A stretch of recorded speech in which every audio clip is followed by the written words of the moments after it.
네, 오늘은 하나님 앞에서라는 말씀으로 여러분과 함께 은혜를 나누도록 하겠습니다.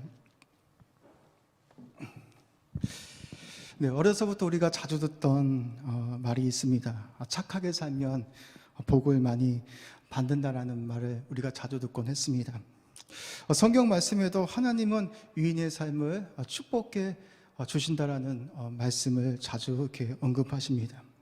그런데 우리가 인생을 살아가면서 경험하게 되는 것은 착하게 살면 오히려 손해를 보는 경우가 더 많이 있는 것 같습니다. 이인들의 삶보다는 악인들의 삶이 더 잘 되고 형통한 모습들을 보게 되는 것 같습니다.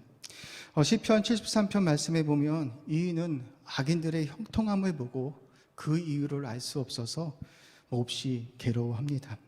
하나님 앞에서 참 신실하게 경건하게 살았지만 하는 일마다 안 되고 고난을 많이 받게 됩니다. 더 견딜 수 없는 것은 악인들은 하는 일마다 잘 되어지고 번성하여서 재산이 점점 더 불어나는 모습들을 보면서 이인은 그 이유를 알지 못하여서 몹시 괴로워하는 모습을 볼 수 있습니다. 하나님 앞에서 참 신실하게 살았는데, 하나님을 잘 믿으며 그렇게 살아왔는데 하나님께서 그렇게 복을 주시지 않고 많은 고난들을 주실 때 사람들은 흔들리기 시작합니다. 절망하기 시작합니다. 오늘 본문 말씀을 보면 하나님 앞에서 이인이며 주의 계명과 규례대로 흠이 없이 행한 두 사람을 만나게 됩니다. 제사장 사가랴와 그의 아내 엘리사벳이 하나님 앞에서 이인이며 주의 모든 말씀들을 철저히 순종하며 살았다라고 말씀하고 있습니다. 그런데 이 가정에 문제가 생겼습니다. 그렇게 하나님 앞에서 이인의 삶을 살았지만, 하나님의 모든 말씀을 철저히 지키며 순종하며 살았지만 이 가정에는 불임이라는 문제를 가지고 있습니다. 구약에서는 자식을 많이 낳는 것을 하나님의 축복으로 생각했습니다. 자식이 없으면 하나님의 복을 받지 않는다라고 생각했습니다. 사가랴와 엘리사벳은 하나님 앞에서 이인의 삶을 살았지만 자식은 없고 나이가 많아 더 이상 인간적인 능력으로는 아이를 생산할 수 없는 그런 상태에 머물러 있습니다. 누가복음 1장 5절에서 7절 말씀을 보면 이렇게 말씀하고 있습니다. 우리 PPT도 한번 띄워주십시오. 유대왕 헤롯 때에 아비야 반열의 제사장 한 사람이 있었으니 이름은 사가랴요 그의 아내는 아론의 자손이니 이름은 엘리사벳이라. 이 두 사람이 하나님 앞에 이인이니 주의 모든 계명과 규례대로 흠이 없이 행하더라.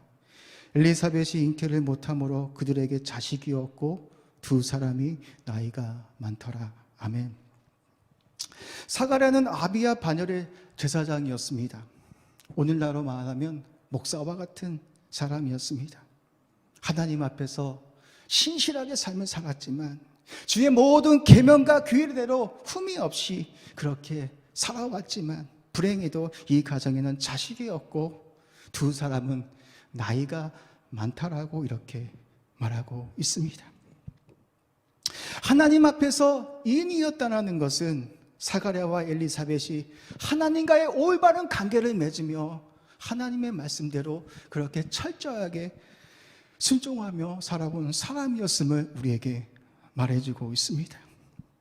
그런데 이 가정에 불임이라는 문제를 가지고 있습니다. 누가복음을 기록한 누가는 이 두 사람의 나이가 많음을 상기시켜주면서 이제는 물리적으로 자식을 낳을 수 없는 절망적인 처지에 놓여 있음을 우리에게 말해주고 있습니다.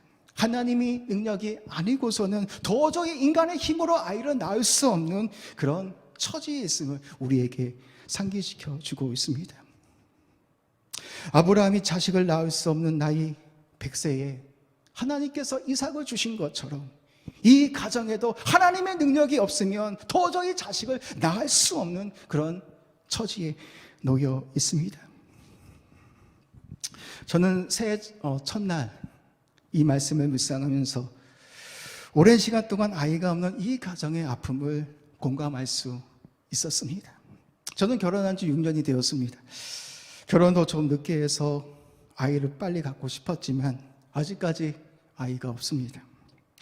시간이 지날수록 한 해가 넘어갈수록 초조해지는 것은 사람의 심리가 그렇습니다. 나중에 드는 생각은 더 나이가 먹으면 안 된다는 불안감이 서서히 제 마음속에 찾아오기 시작했습니다. 오랜 시간 동안 아이를 갖지 못해 힘들어하는 엘리사벳의 아픔이 느껴졌습니다. 더구나 나이가 많다라는 말씀에 엘리사벳이 느껴야 하는 그 아픔과 고통이 얼마나 심했는지를 제가 공감할 수 있었습니다. 여자들은 더 그렇습니다. 한 살 한 살 나이가 먹어갈수록 임신할 수 있는 그 능력이 떨어진다는 사실을 알게 되면 그때는 절망해지고 불안해지기 시작합니다. 사가랴와 엘리사벳은 하나님 앞에서 이인의 삶을 살았지만 불임이라는 고통을 당하고 있습니다. 아무리 믿음이 좋은 사람일지라도 이런 어려움들이 찾아오면 믿음이 흔들리기 쉽습니다. 하나님을 등지고 떠나는 사람도 참 많이 있습니다. 그러나 사가랴는 이런 불임의 아픔에도 불구하고 여전히 하나님 앞에서 제사장의 직무를 감당하고 있습니다. 오늘 본문 8절 말씀에 보면 하나님 앞에서라는 말씀이 또 등장하고 있는 것을 볼 수 있습니다. 우리 다 같이 오늘 본문 우리 8절과 9절 말씀을 한번 읽어보도록 하겠습니다. 우리 천천히 읽겠습니다. 시작. 마침 사가랴가 그 반열의 차례대로 하나님 앞에서 제사장의 직무를 행할세 제사장의 전례를 따라 제비를 뽑아 주의 성전에서 들어가 분향하고 모든 백성은 그 분향하는 시간에 밖에서 기도하더니 아멘. 사랑하는 청년 여러분, 하나님이 인정하는 이인의 삶은 어떤 삶입니까? 수많은 어려움을 만났지만 변함없이 하나님 앞에 신실하게 서 있는 사람입니다. 사가랴는 가정에 불임이라는 어려움을 만났지만 변함없이 하나님 앞에서 제사장의 직무를 감당했습니다. 하나님이 인정하시는 이인의 삶은 우리 삶이 형통할 때에도 어려움을 당할 때에도 변함없이 하나님 앞에서 신실하게 하나님을 바라보며 살아가는 삶이 바로 하나님 앞에서의 삶입니다. 하나님 앞에서 행한다는 것은 삶의 모든 여정을 하나님과 함께 걸어가겠다라는 다짐이기도 합니다. 이해할 수 없는 어려움을 만날 때도 그 어려움 속에서 우리를 향한 하나님의 신실하심을 믿고 믿음으로 주님과 함께 걸어가겠다라는 다짐이기도 합니다. 다니엘이 그랬습니다. 간신들이 법령을 만들어서 다니엘을 죽이고자 음모를 꾸밉니다. 30일 동안 누구든지 왕 외에 어떤 신에게나 사람에게 무엇을 구하면 사자굴에 던져넣기로 한 법령을 만들어서 왕에게 전달합니다. 다리오 왕은 조서에 도장을 찍어서 30일 동안 왕에게 어떤 신에게나 사람에게 절하면 사자굴에 집어넣기로 그렇게 법령을 내립니다. 그런데 다니엘이 왕의 조서에 도장이 찍힌 것을 알면서도 어떻게 했습니까? 변함없이 전과 같이 하루에 3번 창문을 열고 예루살렘을 향해서 무릎을 꿇고 기도하며 하나님께 감사했다라고 말하고 있습니다.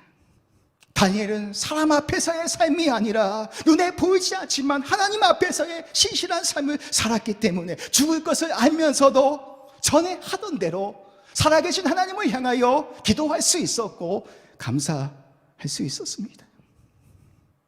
다니엘서 6장 9절에서 10절까지의 말씀에 보면 이렇게 말씀하고 있습니다.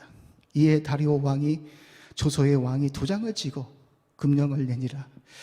다니엘이 이 조서의 왕의 도장이 찍힌 것을 알고도 자기 집에 돌아가서는 이 방에 올라가 예루살렘으로 향한 창문을 열고 전에 하던 대로 하루 3번씩 무릎을 꿇고 기도하며 그의 하나님께 감사하였더라라고 말하고 있습니다. 왕의 명령을 어기면 사자굴에 들어가서 죽어야 하는 운명입니다. 그러나 다니엘은 변함없이 흔들림 없이 하나님 앞에 서 있었기 때문에 전에 하던 대로 살아계신 하나님을 향하여 기도하고 그의 하나님께 감사를 했습니다. 사랑하는 청년 여러분, 우리에게도 하나님 앞에서의 삶이 너무나 중요합니다. 세상의 권세보다, 세상의 힘보다, 세상의 물질보다 눈에 보이지 않지만 살아계신 하나님을 더 두려워함으로 말미암아 하나님 앞에 서 있는 그 삶이 여러분에게는 너무나 필요합니다. 2021년 우리에게는 어떠한 일이 펼쳐질지 모릅니다.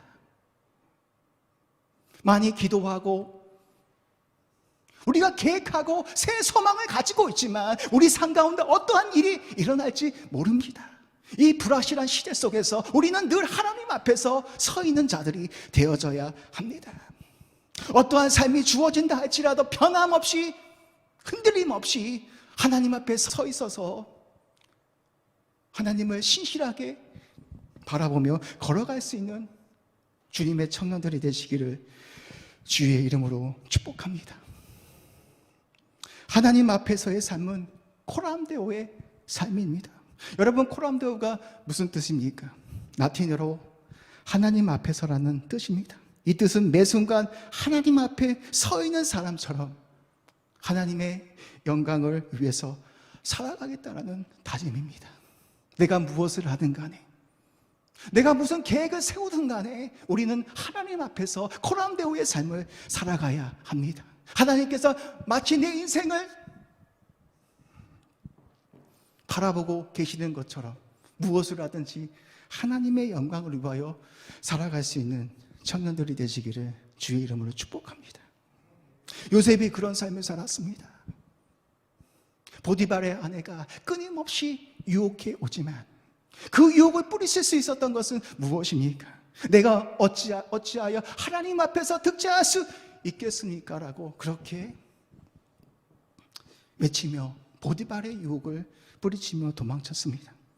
바로 하나님 앞에서 코람데오의 삶을 살았기 때문에 요셉은 유혹이 찾아올 때 그 유혹을 뿌리치고 도망쳤습니다. 그런데 요셉이 어떻게 됩니까? 감옥에 들어가게 됩니다. 그런데 하나님은 그런 요셉을 버리지 않으셨습니다.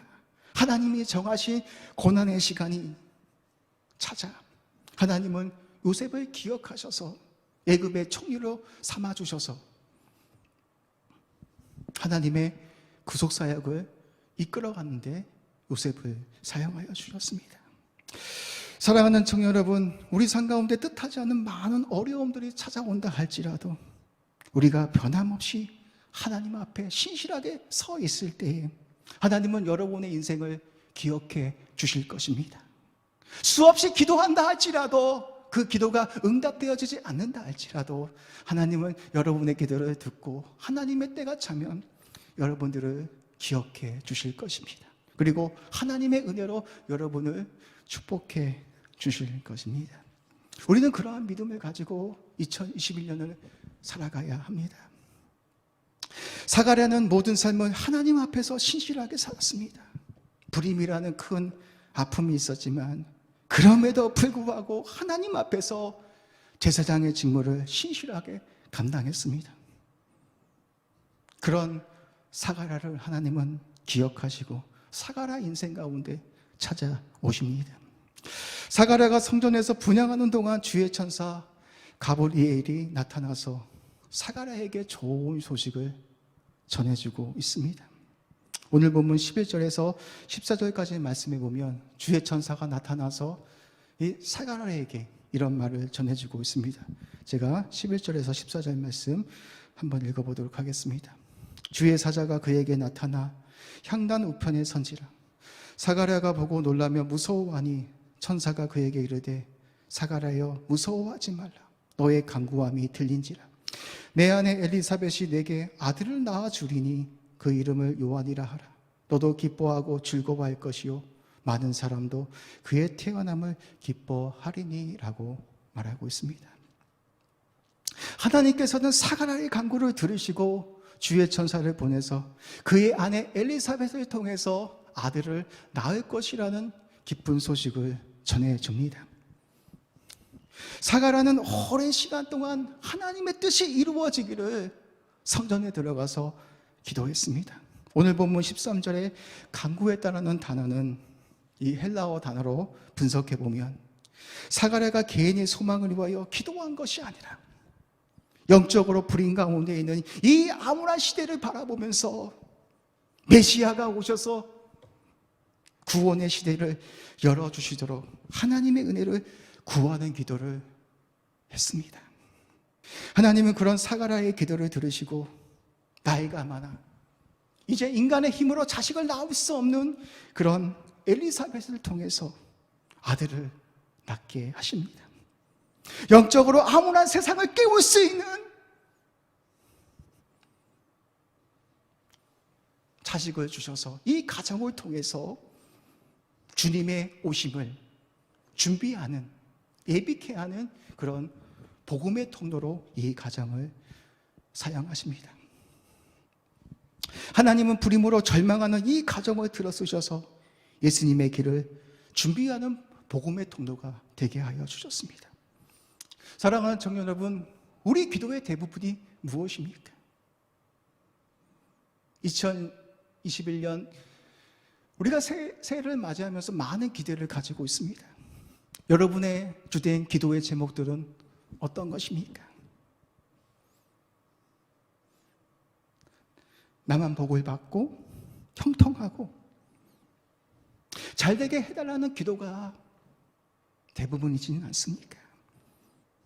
이 암울한 시대를 바라보면서 하나님의 나라가 이 땅 가운데 간절히 임하기를 기도할 수 있는 그런 사람들이 몇 명이나 될까요? 우리는 우리의 기도를 한번 살펴보아야 합니다. 하나님께서 우리에게 원하시는 기도를 할 수 있는 그런 청년들이 되어져야 합니다. 이 시대의 암울한 시대를 바라보면서 영적으로 메말라 있는 이 시대를 바라보면서 살아계신 하나님 앞에 나아가 기도할 수 있는 그런 주의 청년들이 불같이 일어나져야 합니다.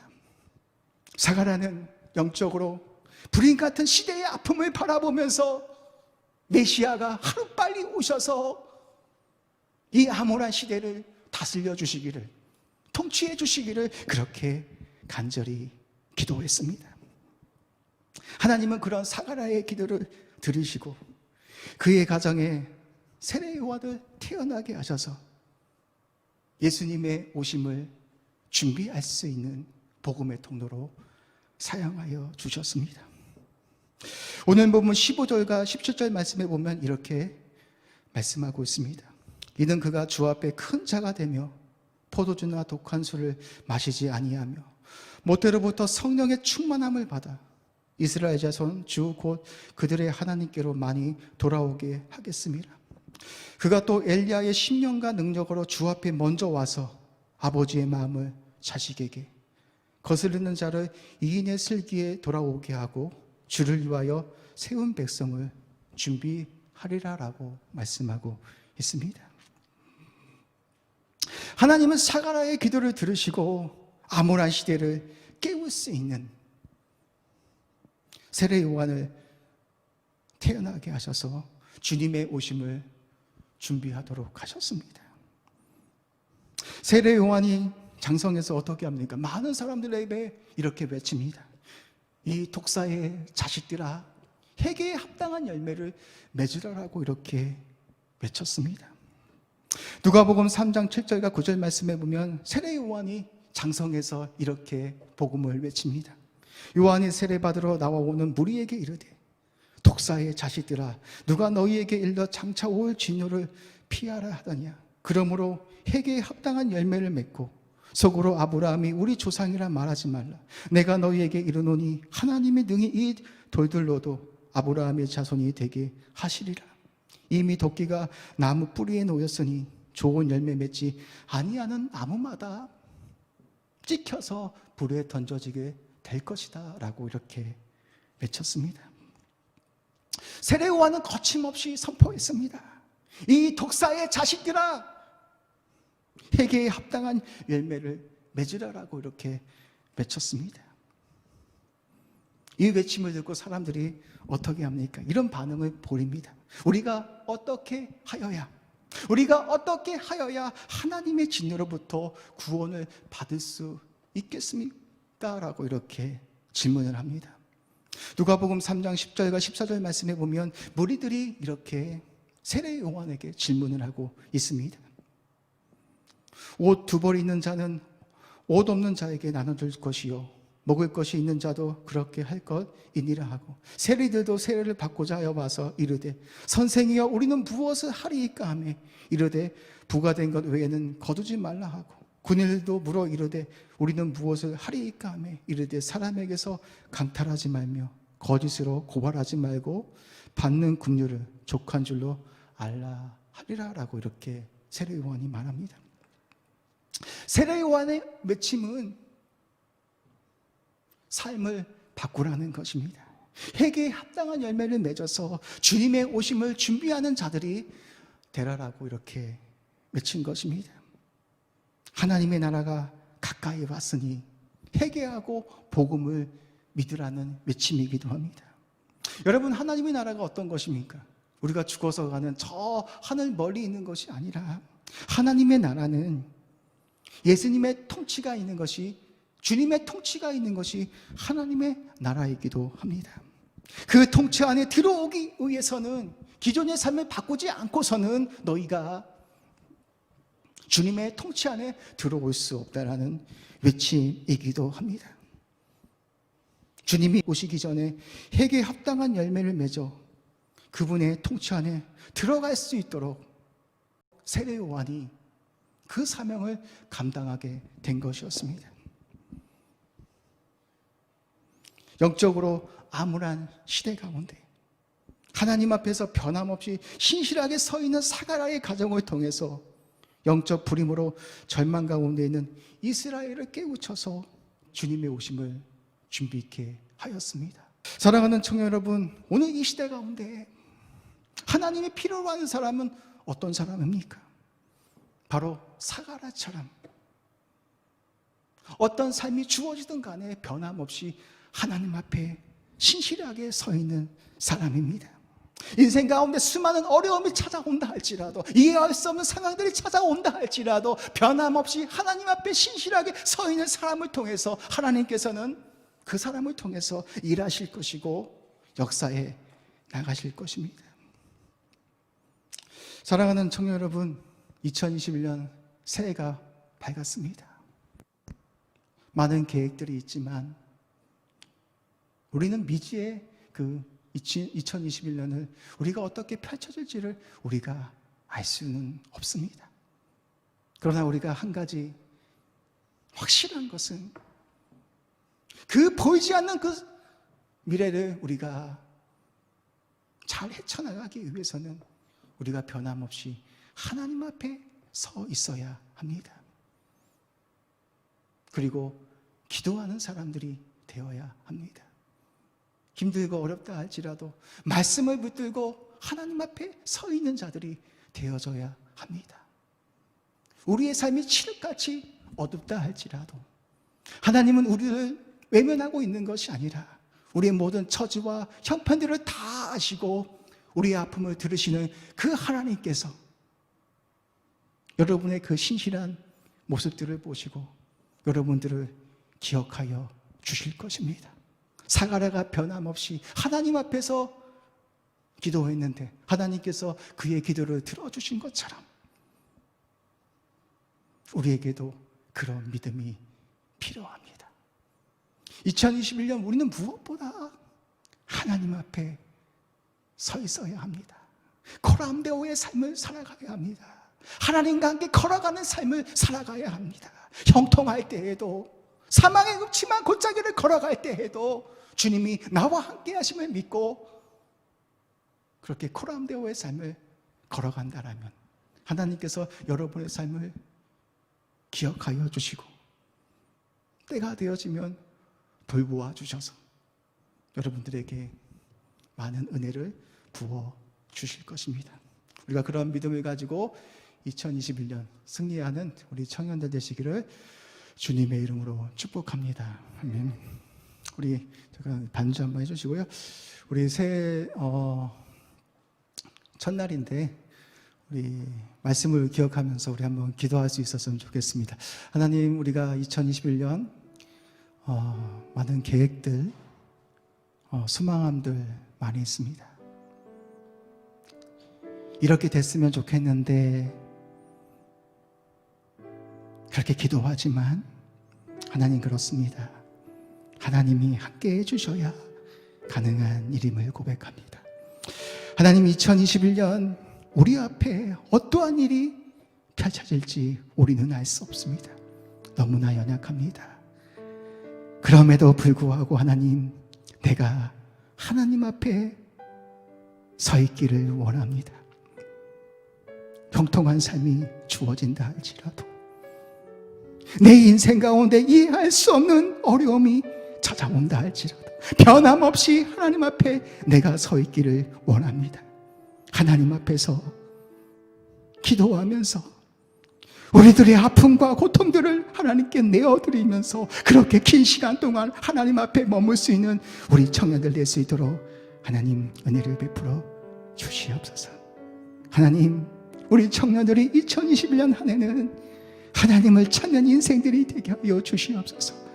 아무도 없는 곳에 들어가서 살아계신 하나님께 간절히 기도할 수 있는 우리 청년들 되어질 수 있도록 하나님 은혜를 베풀어 주시옵소서. 그곳에서, 그 골방에서, 아무도 없는 곳에서 내가 살아계신 하나님을 바라보며 기도하며 나아갈 때 죽음보다 강하신 그 하나님의 사랑과 은혜를 내가 경험할 수 있도록 하나님 나를 도와주시옵소서. 우리 이렇게 간절히 한 마음으로 기도하겠습니다. 하나님, 제가 2021년 많은 계획과 소망들이 있지만 그 무엇보다, 나의 그 소망보다 내가 하나님 앞에 서 있는 삶을 살겠습니다.